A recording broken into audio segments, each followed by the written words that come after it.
Salut les fruits addicts, vous aimez les pommes lianes, les passiflores, les maracujas, nous aussi, on adore ça. Et on a quelques variétés un petit peu différentes de celles qu'on trouve classiquement ici en Calédonie ou de manière générale partout. Et là on va vous présenter une petite pomme liane qu'on trouve pas en Calédonie, pas encore, qui prend son temps pour pousser et qui a un goût très particulier. Allez, on va la découvrir tout de suite avec Vincent.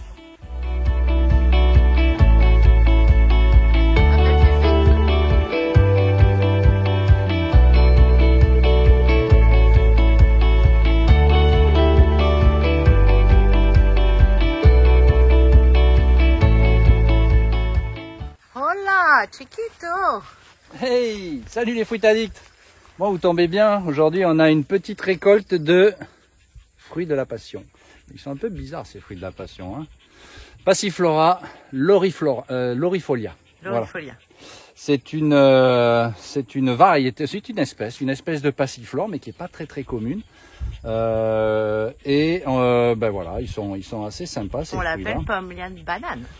On l'appelle pomme liane banane, on l'appelle lilikoi, on l'appelle, ça a plusieurs appellations selon les origines. Ouais, voilà. Donc quand c'est mûr, comme toutes les passiflores, ça tombe et il n'y a plus qu'à les ramasser. Voilà. Donc, je vais vous parler un petit peu de sa culture rapidement. On n'a pas de fleurs là, c'est dommage, elles ont une fleur. Ouais, regarde, tu vois, il y a des petites fleurs. Là, on a, tu vois, donc voilà des fleurs qui arrivent ici. Ouais. Ah, voilà, là on en a un sur l'arbre. Voilà, on a des fruits qui sont en train de mûrir. Alors comme toutes les passiflores, on évite de consommer ça vert. Hein. Oui, c'est toxique. Hein. Ouais, il y a de toute manière un neurotoxique dedans. Bon, sa culture, il n'y a pas grand-chose de spécial. Ça reste une passiflore. Hein. Par contre, elle semble apprécier l'humidité, donc des sols un peu plus lourds que les passiflores classiques. C'est-à-dire que j'ai l'impression que ça supporte beaucoup mieux les climats tropicaux. Ouais, et puis les sols un petit peu gorgés. Tu vois, ici, on est sur une partie là de la propriété où on avait planté pas mal de passiflores. On en a beaucoup qui ont pas tenu, qui sont décédés parce que comme cette année il y a eu quand même pas mal de flotte, pas mal de pluie. Ce sont des sols qui drainent un peu moins bien ici et les passiflores détestent avoir les pieds dans l'eau, sauf cette variété. Voilà. Mais cette variété, elle, ça l'a pas trop dérangé, semble-t-il. Et c'est assez sympa. Donc voilà, donc là on a quelques fruits là qui sont tombés.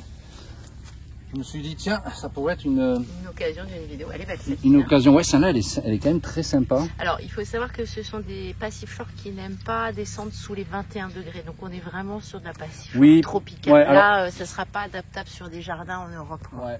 Alors cette espèce vient d'Amérique, hein. On la retrouve aux Antilles, on la retrouve en Guyane. Elle a été aussi introduite sur Hawaï. Voilà. Il y a un petit fruit encore là. Il y a des fruits encore? Ah oui, tiens, regarde. Ouais, tu vois, il y a un petit fruit encore ici. Donc c'était long, hein, par contre, celle-ci. Hein, elle a été très longue à donner. Hein. Ouais, mais parce qu'encore une fois, quand on a planté ça, c'était une période... sécheresse. Ouais, c'était 2019, c'était sec et tout. J'ai l'impression que ça lui convenait pas trop, tu vois, à la fois ce climat sec, ces sols un peu. Et là, depuis 2 ans, il pleut quasiment sans discontinu ici, là, sur la coulée. Et là, elle s'éclate dans cette atmosphère humide. Moi, je propose qu'on déguste. Ouais, je pense que c'est une bonne idée. Ouais. Allez. Allez, on va goûter ça. Bon, on va goûter la passiflore banane. Banane, Espèce de banana split. Espèce de banana split. Bon, alors, regardez, elles sont toutes petites. Donc voilà, les lilikoi, passiflore, fruits de la passion, pomme liane, maracuja, grenadille. Il y a plein de termes. C'est quand même un fruit qui est dans les régions chaudes et tropicales. Je sais pas ce qu'il fait. Il fait trop chaud, je crois. Tu nous en coupes une? On va goûter. Allez, on va couper ça. Et on va goûter. On va vous montrer un petit peu. On va goûter. Alors c'est marrant parce que tu vois, il y a un côté un peu spongieux. Elle est pas, elle est souple. Elle est pas comme les. Regarde ça, je goûte. Il fait une chaleur ici. On est en pré-cyclone. Ouais. Il fait une lourdeur, mais c'est dingue. Alors, voilà, regardez. Alors c'est très juteux. C'est très juteux. Voilà, comme vous pouvez le constater. Je coupe ça comme un sagouin. Et voilà l'intérieur. Donc, petit fruit.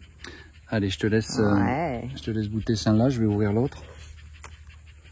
Après tout, absolument aucune acidité. Oui, c'est ça la particularité. Donc là, on n'a vraiment pas du tout d'acidité. Ouais. C'est hyper juteux. Hein. C'est très très juteux. Il y a un goût qui me fait penser à quelque chose. Je n'arrive pas à redéfinir ce goût. C'est frustrant, c'est l'horreur. Moi, c'est pareil. Il y a un goût là qui est quand même vraiment très spécifique, qu'on retrouve dans pas beaucoup de fruits, dans aucun autre fruit d'ailleurs. Bah, tu sais, il y a un petit côté pitangatuba. Tu trouves pas? Vous vous souvenez du pitangatuba, ce fruit un peu bizarre là qu'on vous a mis, je vous le mettrai en description, enfin en lien YouTube. Il y a un peu de cette espèce de saveur pas tutti frutti. Ouais. C'est un mélange de fruits. On retrouve pas du tout la saveur des pommes lianes qu'on a l'habitude de prendre. Non. Par contre, si vous aimez pas l'acidité des pommes lianes classiques, là vous allez vous régaler. Là c'est un fruit voilà qui peut vous convenir. Un peu comme la lata. Une espèce qui est pas acide. Quand on croque les pépins, il y a un tout petit peu de forme d'acidité. Moi je croque pas les pépins. Ah bon? Non. C'est bon. Moi je croque pas les pépins. Ouais, moi j'aime bien. C'est un goût vraiment particulier. Ah, c'est original, ouais. Très original. Apparemment, ça s'utilise beaucoup dans des boissons, dans des jus. Peut-être avec des smoothies, ça doit être super bon parce que ça donne une petite saveur assez surprenante. Ouais, je pense. Difficile à déterminer le goût, mais très bon. Ouais. Donc, petite pomme liane banane, tu veux pas regarder la caméra? Mais si, regardez, je suis là.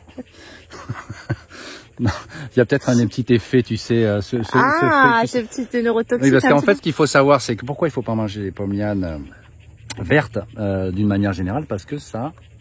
C'est un neurotoxique en fait. Exactement. Ça contient un acide antionique ou je sais plus, un truc comme ça. Voilà. Donc faites attention, ça c'est valable pour toutes les pommes lianes. Jamais vertes. Jamais vertes parce que sinon. Attendez qu'elles soient tombées. La meilleure solution, c'est attendez qu'elles soient tombées pour les ramasser en fait. Bon, je sais pas si on est sous l'effet. Peut-être. Non, on les a mangés mûrs. Eh ben, on vous remercie de nous suivre. N'hésitez pas à partager, à vous abonner, à liker. On se retrouve bientôt. Ouais. À très vite les fruits addicts. Ciao, ciao. Salut.